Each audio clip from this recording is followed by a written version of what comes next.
तो आ गए आप। कैसे हो? उम्मीद करता हूँ कि आप सभी लोग मंगलमय होंगे।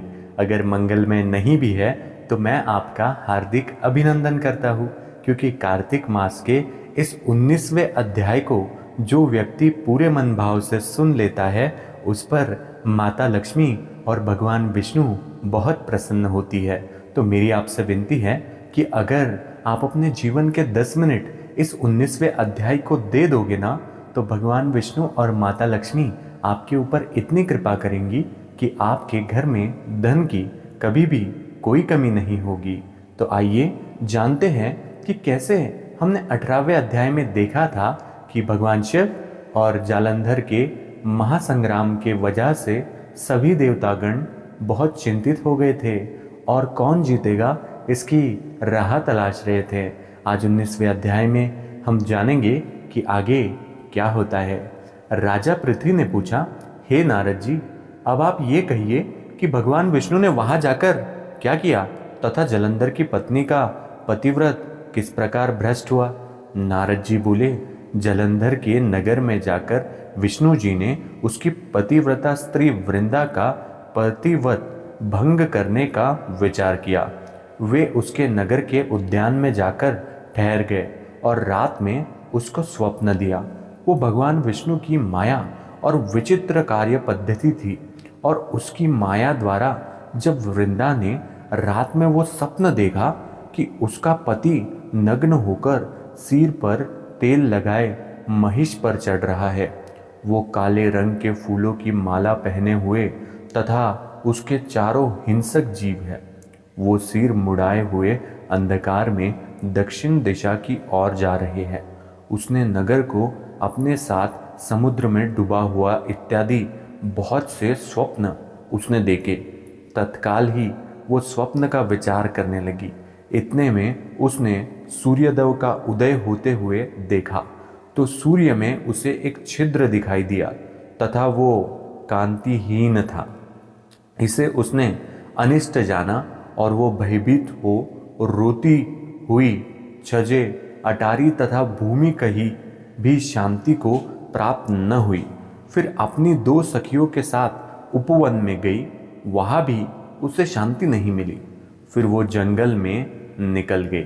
वहाँ उसने सिंह के सामने 2 भयंकर राक्षसों को देखा, जिससे वो भयभीत हो भागने लगी।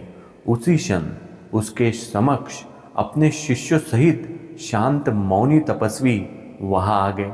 भयभीत वृंदा उसके गले में अपना हाथ डाल उससे रक्षा की याचना करने लगी। मुनि ने अपनी एक ही हुंकार से उन राक्षसों को भगा दिया। वृंदा को आश्चर्य हुआ तथा वो भय से मुक्त हो मुनिनाथ को हाथ जोड़ प्रणाम करने लगी। फिर उसने मुनि से अपने पति के संबंध में उसकी कुशल क्षेम का प्रश्न किया। उसी समय 2 वानर मुनि के समक्ष आकर हाथ जोड़ खड़े हो गए, और ज्वाही मुनि ने बुकुट संकेत किया तो ही वो उड़कर आकाश मार्ग में चले गए। फिर जालंधर का सिर और धड़ लिए मुनि के आगे आ गए। तब अपने पति को मृत हुआ जान वृंदा मूर्छित हो पृथ्वी पर गिर पड़ी और अनेक प्रकार से दारुण विलाप करने लगी। पश्चात उस मुनि से कहा, हे कृपानिधि, आप मेरे इस पति को जीवित नहीं कर सकते, आप इन्हें जीवित कर दीजिए। पतिव्रता दैत्य पत्नी ऐसा कहकर दुखी श्वास को छोड़कर मुनीश्वर के चरणों में गिर पड़ी। तब मुनीश्वर ने कहा, ये शिवजी द्वारा युद्ध में मारा गया है, जीवित नहीं हो सकता, क्योंकि जिसे भगवान शिव मार देते हैं वो कभी जीवित नहीं हो सकता। परंतु शरणागत की रक्षा करना सनातन धर्म है, इसी कारण कृपा कर मैं इसे जिलाया देता हूँ। नारद जी ने आगे कहा, वो मुनि साक्षात विष्णु ही थे जिन्हें ये सब माया फैल रखी थी। वो वृंदा के पति को जीवित करके अंतर्ध्यान हो गए। जालंधर ने उठकर वृंदा को आलिंगन किया और मुख चूपा। वृंदा भी पति को जीवित हुआ देख अत्यंत हर्षित हुई और अब तक हुई बातों को स्वप्न समझा। तत्पश्चात वृंदा सकाम हो बहुत दिनों तक अपने पति के साथ विहार करती रही। एक बार सूरत एवं संभोग काल के अंत में उन्हें विष्णु को देखकर उन्हें तांडित करती हुई बोली, हे पर्यायी स्त्री से गमन करने वाले विष्णु, तुम्हारी शील को धिक्कार है। मैंने जान लिया है कि मायावी तपस्वी तुम ही थे। इस प्रकार कहकर कुपित पतिव्रता वृंदा ने अपने तेज को प्रकट करते हुए भगवान विष्णु को शाप दे दिया।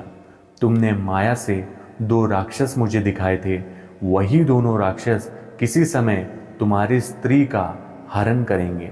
सर्पेश्वर जो तुम्हारे शिष्य बना है, ये भी तुम्हारी साथी रहेगा। जब तुम अपनी स्त्री के विरह में दुखी होकर विचरोग, उस समय वानर ही तुम्हारी सहायता करेंगे। ऐसा कहते हुए पतिव्रता वृंदा अग्नि में प्रवेश कर गई। ब्राह्मण आदि देवता आकाश से उसका प्रवेश देख रहे थे। वृंदा के शरीर का तेज पार्वती जी के शरीर में चला गया। पतिव्रता के प्रभाव से वृंदा ने मुक्ति प्राप्त कर ली और इसी प्रकार छलावे से भगवान विष्णु ने ये कार्य किया था और इसीलिए आगे राम जी भगवान का नृत्य घड़ा था। और अगर आपने इस कथा को यहाँ तक सुन लिया है तो हम आगे 20वें अध्याय में जानेंगे कि फिर आगे क्या हुआ। और इसी के साथ में अगर आपने इसका श्रवण यहाँ तक किया है तो मैं तहे दिल से आपका आभारी हूँ। अगर आपके पास में थोड़ा सा समय है तो आप साम सदाशिव इस नाम को सब्सक्राइब करके रख लीजिए, क्योंकि मैं हर दिन इन अध्यायों के साथ में आता हूँ और हर दिन आपको भगवान की याद दिलाता रहता हूँ। साम सदाशिव अर्पण।